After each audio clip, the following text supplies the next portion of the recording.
Welcome back to episode 2 of the Permadeath challenge as a nerfed rogue. If you weren't here for the first video, we're pretty much taking a rogue from level 1 until we die. For a little recap of the last episode, we barked at a cleric. You get away from me!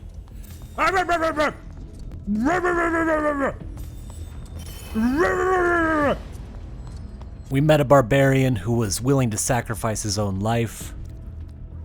Hey man, I gotta kill you, man. There's no chance in the world that I'll be able to kill you with the fucking rogue. Yeah, okay. Yeah, see how many hits this takes. Oh god. Oh, there we go. We went head on with a dual-wielding fighter and came out on top. Oh yeah. Oh, yeah. Oh yeah. Oh no.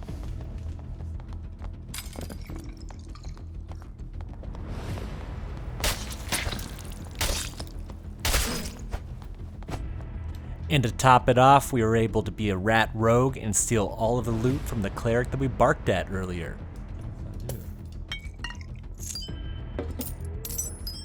And here is all the gear we made it out with from our first 2 runs.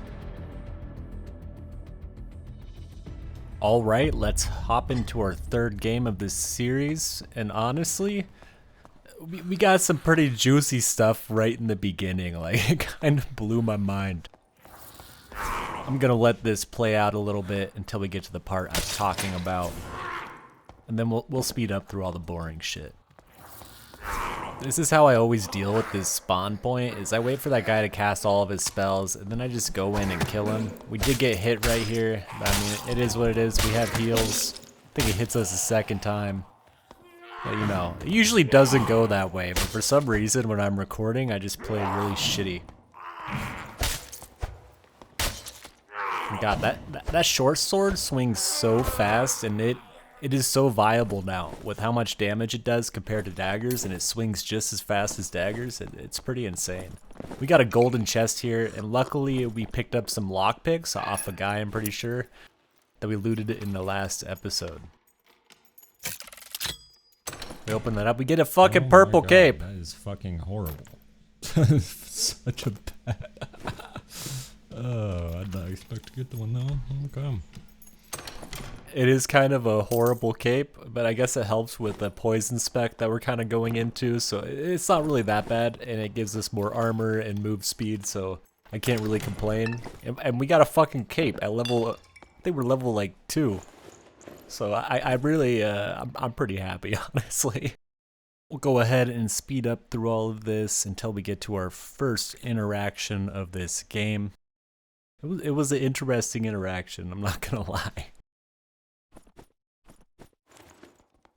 Another thing I love about this spawn is you get that chest, and you also have the centipede down here to kill, which can always drop you rings and amulets, which is pretty fucking nice, definitely at a low level. We decide to pull him back here, just so we can get him in the zone. And this is a hell of a lot faster than the first episode. I do get hit once, but we have so much will that we're not taking as much damage.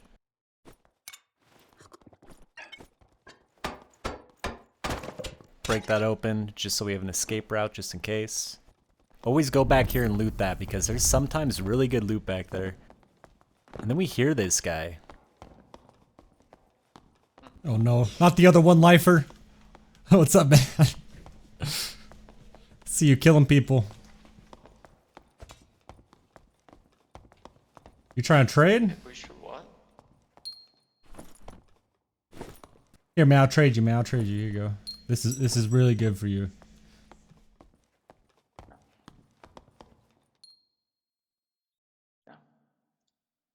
Yeah, pretty fair trade, man. Pretty fair trade.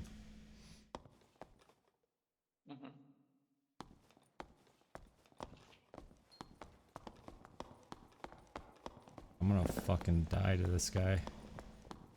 That guy honestly freaked me out. He was way too relaxed, and I would get one tapped by him with that blow of corruption. And he was also another 1 life character. I met him in the lobby. And that was a pretty interesting interaction. We just traded rings. I gave him a +2 healing ring. He gave me one with armor rating, which was honestly better than the +2 healing. And we kind of went our separate ways. We didn't want to mess with each other because we're probably... I mean, I'm not insanely geared, but I do have gear. And he probably didn't want to have none of that. But he could have easily killed me. So I don't know. Nice guy, though. Gave me sketchy-ass vibes. But, you know, we got an upgrade from it. And on top of that, that guy was killing a lot of people in the game already. He was the Leaf05. And we saw this portal, and we just took the opportunity to get out because I don't feel like running into him endgame.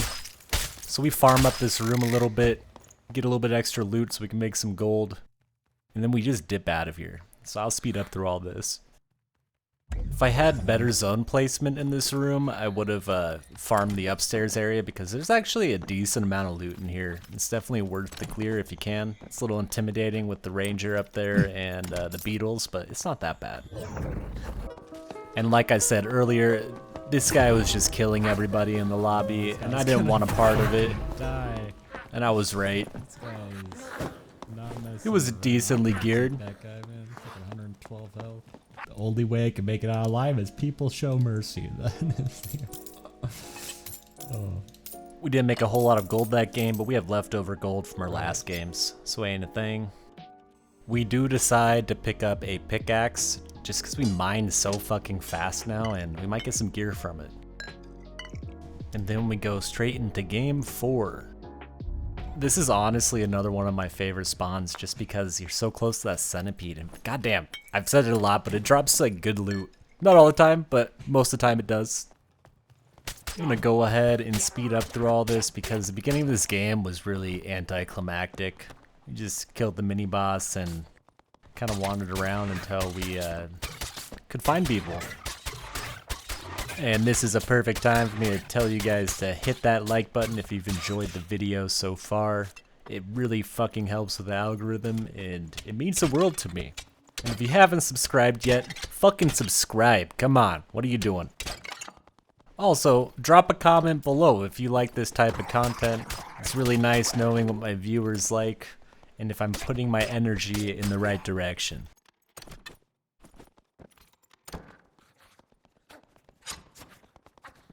At this moment, we hear someone break something. So we're just kind of like trying to get audio cues. It sounds like he's above me in a room. We're just dealing with all the mobs first. I kind of like him when this room isn't fully clear because you got some decent things to kill, like the bats that can drop you pendants and heals, and also the oil lanterns, which are fucking phenomenal. Nothing really comes from that audio cue, so I'm going to speed up this part again. Sometimes the goblin caves can get extremely boring just because there's only 9 people in the lobbies. I wish it was around like 12. You'd get a little bit more action every game, but yeah, the games are a hit or miss. We stand at this door for a second just listening for audio cues because they're so damn important. I notice a dead body there and this random ass spider that guy pulled from a million miles away, I'm guessing. Probably died to it. Clear out these mobs. And then I go back to go check out what this guy has, and he has nothing, but he does have an extra protection pot that'll give me 12 extra damage protected, so I'll take that. They come in handy quite often. This would have been a perfect time to go mining, but the zone is not in the most optimal area, and I don't really feel like clearing mobs. I really want to find people to kill. And we get a possible opportunity to do that, just coming right up. I hear some naked feet around the corner and people talking to each other in VoIP.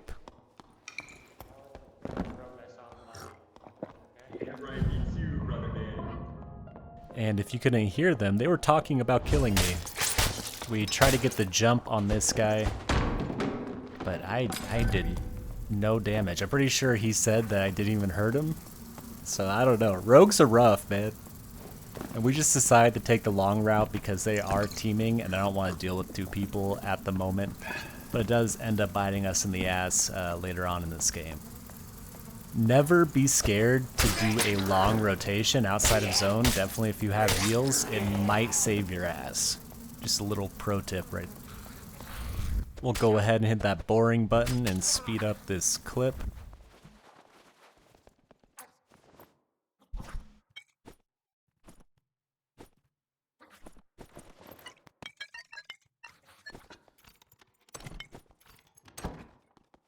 And honestly, this room was way too dark for my liking.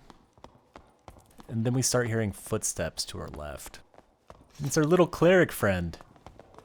And now there are 3 sets of footsteps, not including my own. So I decide to back out a little bit and kind of just see where this all goes.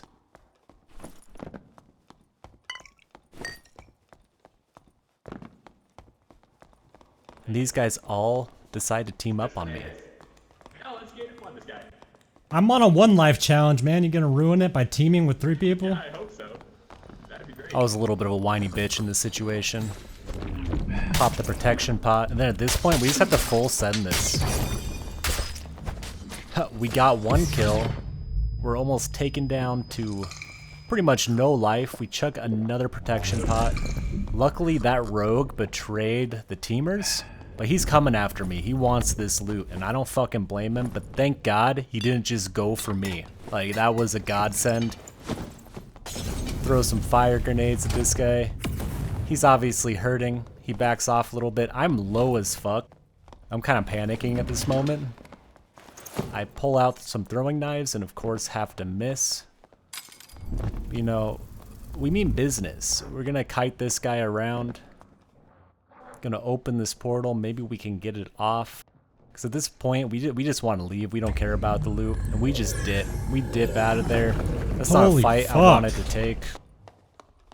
And we survived, though. We showed those guys. Fucking teeming little bitches, man. I'm telling you, man. The later in the night, the more teamers. And it is absolutely horrid. You cannot do this challenge late at night. You want to do it like midday. Because people want a PvP midday. Late at night, people are tired, fucking stoned as fuck. I don't blame them because I like doing the same thing. But they're all teaming up at the end. You'll have like 3 or 4 people teamed up at the end of the map, and there's not even enough portals for them. It's chaos, man. So definitely, if you're doing this challenge, do it during the day. We did end up making a little bit of gold off of sellables. I usually don't pick up the silver coins in normal gameplay, but for this challenge, I definitely suggest doing it just for that little bit of extra gold. And sometimes if you get 30, you can sell that for 10 gold. And that's 10 gold with 1 slot. That's not bad. There really wasn't much to buy from any of the vendors. We looked at the Goblin Merchant, nothing for us to gamble on. And yeah, that pretty much ends episode 2. And this challenge is... I really don't want to do it again on a rogue in the current state it's in, but it's pretty fun though. I like the challenge. It's good. But anyways, I will show you all the loot that we have now that we've gone in 4 games, and now we're level 5, so we get another perk. And yeah, until next time. Bye-bye.